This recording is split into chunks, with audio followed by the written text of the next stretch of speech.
वतन चाहते थे बाबा साहब या बहन जी चाहती हैं? बाबा साहब भी चाहते हैं, बहन जी भी चाहती हैं। अच्छा, हाँ कि अच्छी सब। आपके लिए 10 नंबर है, बहन जी के लिए कितने देना चाहोगे? जैसे देखिए वहाँ पे नंबर देने के लिए 10 में से कि एक बात अच्छी लगे उसको मैं फॉलो भी करता हूँ, छोटी सी कोशिश भी करता हूँ अपने समाज में, अपने जो है रिलेटिव्स में, अपने फ्रेंड सर्किल में। सिर्फ एक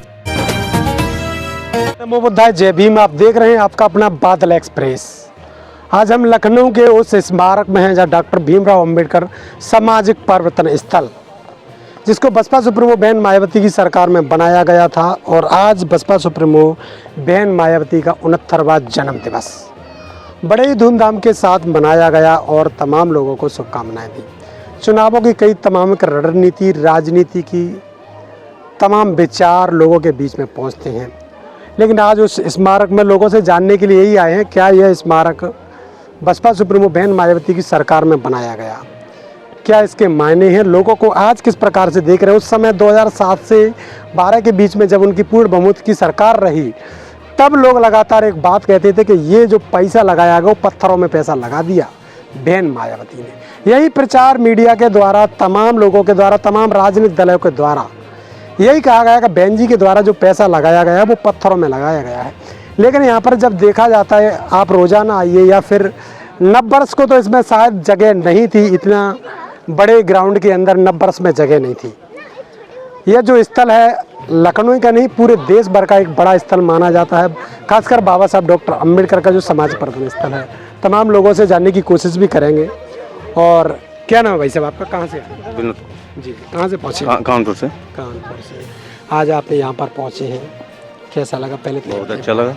कितनी बार आ चुकी हैं? अब पहली बार आए हैं। पहली बार? पहली बार। अच्छा। बहन जी की सरकार रही थी उस समय, लोगों ने आपको, आपके पास भी कई लोग गए होंगे, कहा होगा पत्थरों में पैसा लगा दिया बहन जी? नहीं नहीं नहीं कहा? नहीं, हमसे नहीं कहा। लोग तो कह नहीं सकते हैं। अच्छा, हमसे क्यों कहेंगे? हम तो बाबा जी के, बाबा साहब के पुजारी हैं। बाबा साहब के पुजारी हैं। चलो, बाबा साहब की एक कौन सी बात जो आपने मानी हो? सभी बात मानते हैं।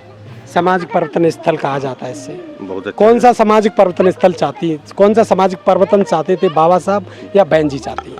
बाबा साहब भी चाहते हैं, बहन जी भी चाहती हैं। अच्छा। हाँ कि अच्छी समाज, अच्छे सिस्टम बने, अच्छा पढ़े लिखें, अपनी समाज करें।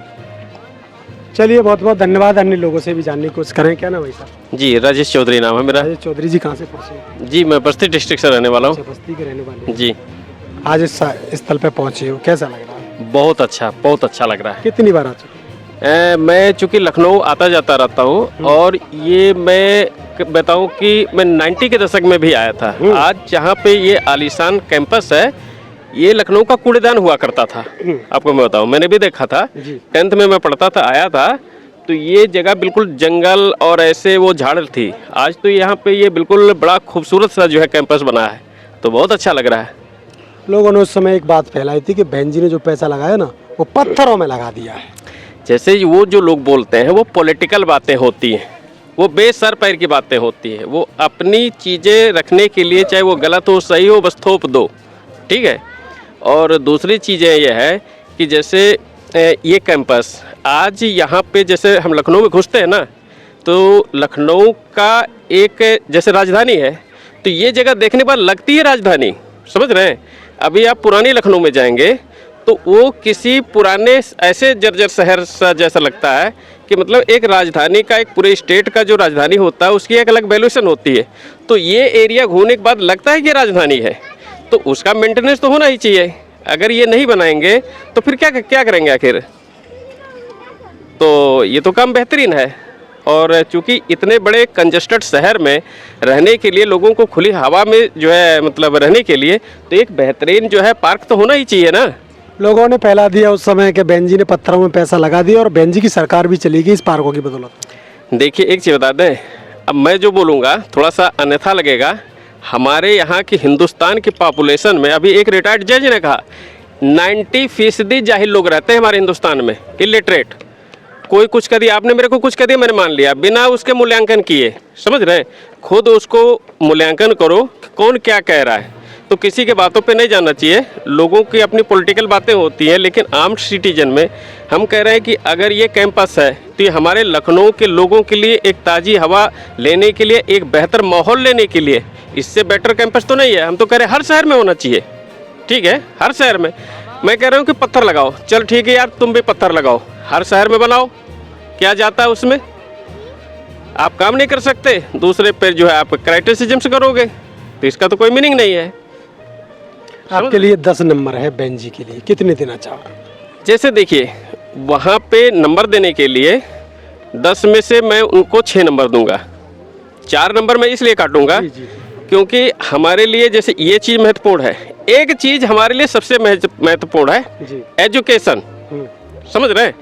वहाँ से लेकर के मैं यहाँ तक चला आया हूँ, बहन जी से लेकर बाबा जी तक, वो सेक्टर कोई टच नहीं कर रहा है, तो 4 नंबर मैं सबके काटूंगा। गौतम बुद्ध विश्वविद्यालय बनाया है नोएडा के अंदर जी, उसको देखा है आपने सर? नहीं, देखिए, विश्वविद्यालय बनाने से मीनिंग नहीं है, समझ रहे हैं? विश्वविद्यालय बनाने से मीनिंग नहीं है, मीनिंग इस बात से है, उसी विश्वविद्यालय के निकले हुए, विश्वविद्यालय छोड़ दीजिए आप, 10+2 के जितने भी स्कूल हैं, आप कभी गवर्नमेंट स्कूलों में गए हैं? अभी हाँ, जाते रहते हैं। जाते हैं। जो 90 के दशक के स्कूल थे, आज है वो? नहीं है, कहाँ? नहीं है ना। क्यों नहीं है? अब ये तो राजनीतिक स्तर है, उनके किस तरीके से उन्होंने खत्म मतलब किया। कहीं पर भी त्रुटियां कहीं पर भी हुई। मैं कह रहा हूं कि आज जो हमारे स्टूडेंट का स्किल लेवल डाउन हो रहा है, 12वीं के 100 बच्चों को खड़ा कर देंगे जो कि 12वीं पास आउट है, एक अंग्रेजी का एप्लीकेशन नहीं लिख सकता बंदा। ये स्किल हमारी, यही भीड़ हमारी जॉब मांगने के लिए जाती है। आप स्किलफुल पैदा करो ना। आपके इंस्टीट्यूट जो है ख़राब हो रहे हैं, आपके बच्चे ख़राब हो रहे हैं, गार्जियन पैसा तो लगा ही रहा है ना, लेकिन कहीं ना कहीं तो कमी है ना भाई। एक जगह थी ऐसी, हम लोग जब पढ़ते थे, हम लोग सरकारी स्कूल से पास आउट हुए, एडमिशन लेने के लिए सोर्स लगाना पड़ता था। एंट्रेंस एग्जाम होती थी, 6th क्लास में एंट्रेंस एग्जाम होती थी, 5th क्लास बोर्ड परीक्षा हमने दिया है, 8th क्लास बोर्ड परीक्षा दिया है। 304 नंबर के साथ में ना मैं स्कूल का 2nd रैंकर था। आप 304 पा करके गलियों में घूमते हैं, 600 में 304 नंबर पा के 2nd रैंकर था पूरे स्कूल में। तो वहाँ वैल्यूएशन होती थी यार, वहाँ डिवीजन नहीं देखा जाता था। मैंने पास किया, अपनी जो है मेहनत का उसकी कुछ वैल्यू होती थी। आज तो 1st क्लास को लेकर कोई नहीं पूछ रहा है। क्यों नहीं पूछ रहा है? उसके पास स्किल नहीं, आपने डेवलप किया। तो मेरा ये कहना है कि हर गवर्नमेंट से चाहे जो हो, एक काम करो यार, स्किल बनाओगे। आज यूरोप आपसे क्यों आगे है? आपसे ज़्यादा टफ कंपटीशन है, इससे बेस्ट एटमॉस्फेयर किसी कंट्री में नहीं है 192 में, लेकिन वहाँ पे लोग स्किल डेवलपमेंट करते हैं। अभी देखिए यहाँ पे जो है चाइना और ये रूस में आपका ये कैंसर का वैक्सीनेशन इजाद किया और ये शुगर का, ठीक है, वो कैंसर या शुगर जैसी बीमारियों के वैक्सीनेशन पे शोध कर रहे हैं। हम क्या कर रहे हैं?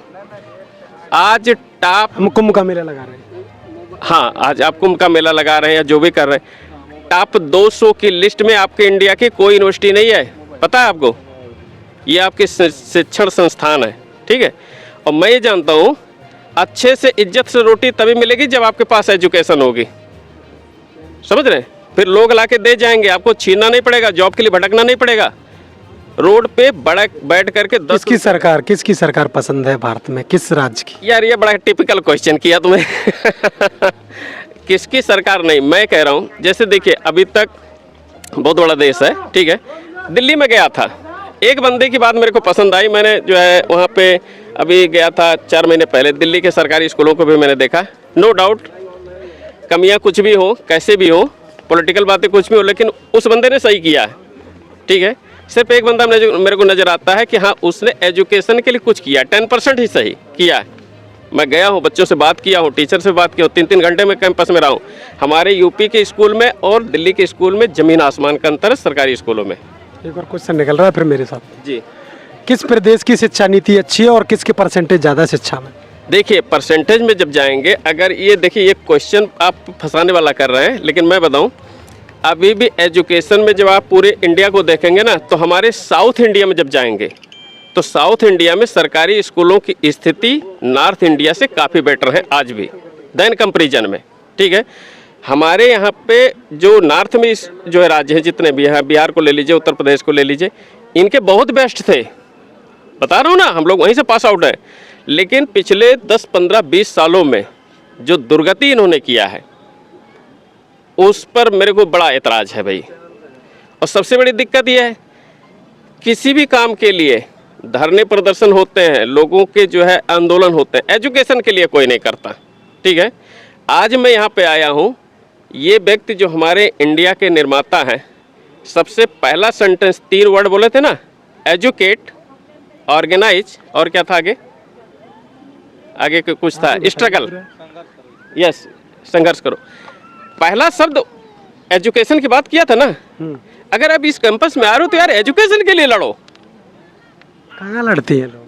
अब नहीं लड़ते भाई, दूसरी चीज है, मैं कौन सी जगह के लिए लड़ रहे हैं आपको तो पता है ना। दुनिया को छोड़िए, मैं अकेला लड़ता हूँ, मैं एजुकेशन के भरोसे किसी पर डिपेंड नहीं। आपकी उम्र कितनी है? मैं 46 ईयर है इस समय। 46 है। कितने लोग आपने अपने साथ तैयार किए हैं लड़ने वाले? अब नहीं, लड़ने वालों में नहीं, जो मेरे पास है। अब जैसे कि मेरे पास अभी एक मेरे गांव से 4 किलोमीटर दूर पर एक लड़की सेल्फ स्टडी से उसने जो है नीट क्वालिफाई किया। ठीक है, और उस पेरेंट्स की स्थिति नहीं है, पिछले 3 वर्षों से उस बच्चे का फीस मैं दे रहा हूँ, एक लड़की है।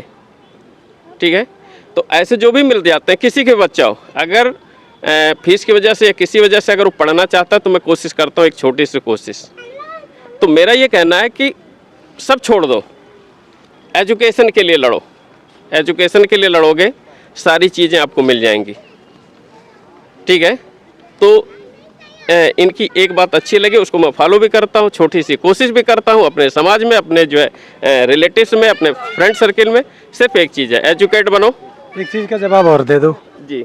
संसद में अभी बवाल चल रहा था अम्बेडकर कहने से, अगर इससे ज़्यादा अपन भगवान का नाम ले तो शायद 7 जन्मों तक स्वर्ग मिल जाता। अब उस पर यही बात मैं कर रहा हूँ, अगर वो भी लिटरेट होते, एक लाइन में अगर वो लिटरेट होते तो शायद ऐसी सेंटेंस निकलता ही नहीं। इसका गृह मंत्री लिटरेट नहीं है। बिल्कुल नहीं, मैं नहीं मानता हूँ, मैं नहीं मानता। लिटरेसी का मीनिंग क्या है कि आपको एक सामाजिक समझ होनी चाहिए। किताबें पढ़ना नहीं, मैं कह रहा हूँ कि बहुत सारी किताबें पढ़ने के बाद उसको इलिटरेट मानते हैं, समझ रहे हैं।